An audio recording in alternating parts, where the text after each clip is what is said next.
Para la ocultación del tórax se utiliza el estetoscopio vía auricular. Esto se denomina ocultación mediata. Ha quedado en desuso la ocultación inmediata, donde se apoyaba el pabellón auricular a través de una pañoleta sobre el tórax. Esta ocultación permite identificar la entrada de aire en los pulmones y generar un sonido que se denomina murmullo vesicular. La ocultación debe hacerse tanto por delante como por detrás y en la zona infraaxilar y en forma simétrica. Donde hay pulmón ventilado se va a encontrar el murmullo vesicular. Hay otros dos sonidos que se pueden ocultar en el tórax. Uno es el que se obtiene aplicando el estetoscopio sobre la tráquea y es el ruido que se genera al pasar el aire por las cuerdas vocales y que se conoce como soplo laringotraqueal.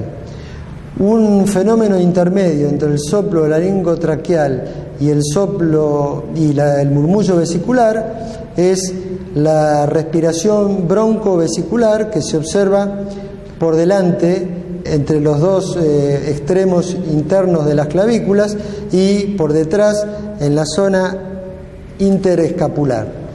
Es importante recordar el sonido que provoca el soplo laringotraqueal, porque su auscultación sobre las playas pulmonares, donde debería haber murmullo vesicular, identifica al síndrome de condensación con bronquio permeable. La auscultación torácica continúa con la auscultación de la voz, en donde se le dice al paciente que diga 33.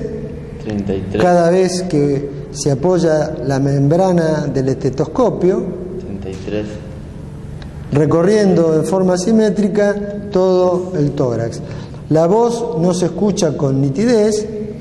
El aumento de su intensidad se denomina broncofonía, y en el caso de que se identifique perfectamente la palabra pronunciada por el paciente se denomina pectoriloquia, que si el paciente dice 33 en voz cuchicheada y también se escucha con nitidez, esto se denomina pectoriloquia áfona.